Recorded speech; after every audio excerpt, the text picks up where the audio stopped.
It's a pleasure, my friend. Thank you. With exactly a month until the country pitches over the fiscal cliff, discussions between lawmakers seem to be stuck in the mud. Friday, the president warned that Republicans may be wrapping boxes of coal for middle-class families, while House Speaker John Boehner said the White House proposal has created an impasse. If Congress does nothing, every family in America will see their income taxes automatically go up on January 1st. That's sort of like the lump of coal you get for Christmas. There's a stalemate. Well, let's not kid ourselves. I mean, it was not a serious proposal. And so right now we're almost nowhere. Almost nowhere. Joining me now, former DNC Communications Director and MSNBC political analyst, Finney. Also here, senior fellow at the Family Research Council and former Republican Secretary of State in Ohio, Ken Blackwell. Good afternoon to both of you. Hey, Craig. Good afternoon. Ken, let me start with you. Do you believe these negotiations are actually at a stalemate, or is this just some made-for-TV drama? Well, I think it's made for TV drama. Both sides are playing the clock, and it's like unfortunately, it's like a big NFL football game where serious football gets played in the last 2 minutes. And that's unfortunate, because I don't believe at the end of the day, they're going to be able to avoid the framework of Simpson-Bowles. That's not satisfactory to me, a person who advocates that we don't raise taxes when we have this economic sluggishness.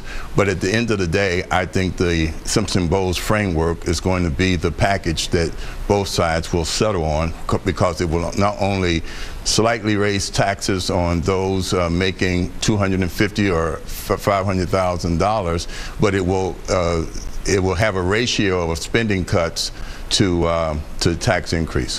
Karen, 3-to-1. Karen, President Obama took his message on the campaign trail of, if you will, Friday. Clearly a different strategy from last year's debt ceiling talks, when he spent a lot of time behind closed doors trying to hammer out a deal with Speaker Boehner. As we move closer to the end of the year, will we see the president go back to working this out mano a mano with Boehner, or will we continue to see him out on the trail? You know, I think you're going to continue to see both. And let me just make a comment about Simpson-Bowles. The president has actually already signed into law more cuts than was in Simpson-Bowles, which the Republicans walked away from. And the combination of what's in the 2013 proposed budget from the president, as well as what is in the Affordable Care Act, already, again, more cuts and more savings with regard to health care reform. So in terms of a framework, I mean, the president has been very aggressive in putting a plan on the table. And I think the strategy you're seeing is this outside-in strategy, so that when people are sitting in those rooms having those negotiations, the voice of the American people is much louder than it would otherwise be. I mean, again, you've heard this from the president and from Democrats. We just had an election where most of these issues were adjudicated time and time again. And so for the Republicans to be surprised that the president would come back and say, hey, I'm going to do what I said I was going to do, I mean, that's a little bit of theater here. Obviously, Speaker Boehner needs a little bit of running room here to be able to, show that he played hardball and came back and, hopefully delivered for his caucus so that we can actually end up getting to a deal. I want to throw Karen, go ahead, Karen. Karen, I hope that Boehner doesn't go for the head fake. I don't think on the campaign trail the president talked about an unlimited credit card from China. I don't think that the president. Actually, it was Mitch McConnell who himself proposed the idea of doing away with Congress having the role of the debt ceiling. Whether it's Mitch or the president, I think that's just crazy. Ken, let me ask you this. Then you should take that up with Mitch McConnell. Ken, let me ask you this. You brought in the debt ceiling, and that was something that was in the president's initial offer, this idea that we take the raising of the debt ceiling, we take that power away from Congress. What's wrong with that? It would seem to a lot of folks that would be one way to avoid this seemingly constant threat of hijacking the government. Well, it would put us on a very slippery slope towards the plight of Greece and Spain and others who basically don't have that check.